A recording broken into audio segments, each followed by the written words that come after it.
At the 1936 Olympic Games in Berlin, the Americans were not expected to medal, let alone win, the 8-man rowing event. What that crew managed to do could almost be described as miraculous. So much so that they eventually became the subject of a best-selling book and a major motion picture. But who were the boys in the boat, really? And what happened to them after the Olympic Games were over? I did some digging. Let's find out. Let's start with the coxswain, Bobby Mock. Bobby was born in 1914, the son of Gaston Mock and Fleda Bell Metcalf. His father, who was born in Switzerland, was a watchmaker and managed a jewelry store. After the 1936 Olympics, Bobby Mock was actually the crew coach at MIT for a short time. By 1950, he had gone back to Washington and became a lawyer. He even testified before a congressional committee about deferred compensation programs. Bobby Mock passed away in 1991. Don Hume sat right in front of Bobby Mock in the boat. He was born in 1915 in Washington and was the oldest child of Bernie Hume and Mary Cunningham. During World War II, he was in the Merchant Marines, where he served as chief purser and pharmacist mate. By 1950, he was working as a driller for an oil company. He advanced in that field and even served for a time as president of the West Coast Mining Association. Don Hume died in 2001. Gordon, or Gordy Adam, was born in 1915 in Seattle, Washington, the son of David Adam and Rose Belgum. He grew up on his father's dairy farm.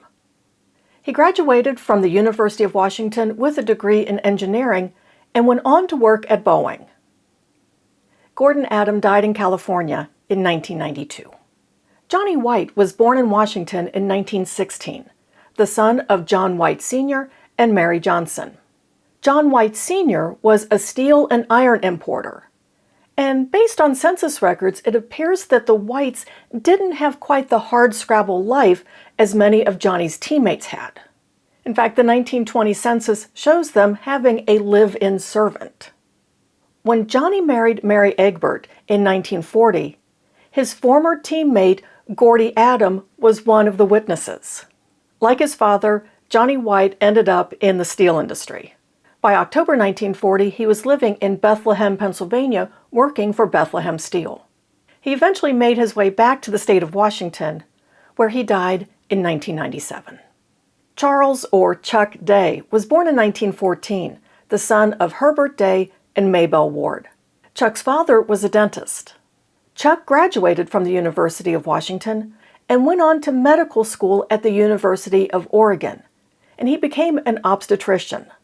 Although he requested an exemption from the draft, he ended up serving as a lieutenant in the Navy during World War II. Chuck Day was the first of the crew to pass away. He died of lung cancer in 1962 at the age of 47. George Shorty Hunt was born in 1916 in Washington, the eldest child of George Hunt and Agnes Thornburg. George Sr. appears to have changed jobs rather regularly. He's in the census as a manager of fleet operations, a mortician, and an insurance salesman.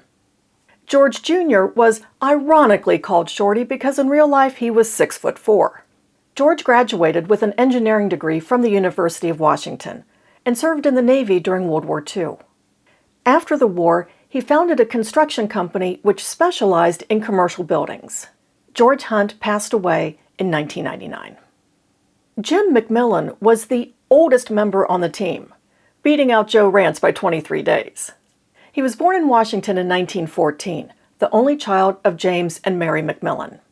Jim was the captain of the team and also the tallest at 6'7", or 6'6 3/4 if you want to believe his draft registration card.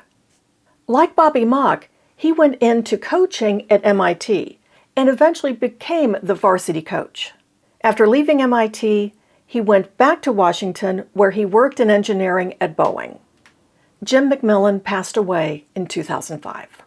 Interesting thing about Roger Morris, who sat in the bow. His first name was actually Herbert. Roger was his middle name. He was the only child of Herbert Morris and Gladys Rogers. After the Olympics, he worked as a dredging engineer.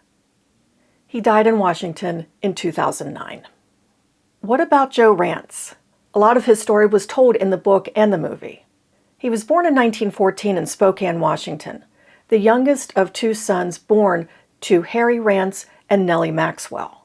Nellie died in 1918, just a few days before Joe's 4th birthday. And it was at this point that Joe's life really started to unravel. In 1920, 5-year-old Joe was living in Spokane with Gus Carlson and his wife Ethel. As far as I can determine, it doesn't look like Gus and Ethel were any relation of Joe's. The 1930 census shows Joe living with his father, stepmother, and half-siblings. What the 1930 census doesn't show is the dysfunction in this family. Joe's father and stepmother abandoned Joe. Daniel James Brown, the author of The Boys in the Boat, is quoted in a Time magazine interview as saying, "I remember interviewing his half-brother and asking him why that had happened, and there were tears in his eyes. He shook his head. I don't know why we had to leave Joe behind." Joe went on to work as a chemical engineer in the oil industry. And if you've read the book or you've seen the movie and you're wondering about Joyce, yes, he and Joyce got married. And it's actually because of their daughter who introduced her father to Daniel James Brown that we got the book and the movie. Joyce died in 2002 and Joe passed away in 2007.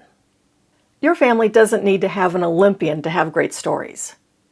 If you want to learn how to find the people and stories in your family tree, check out this video and see how you can make some great discoveries.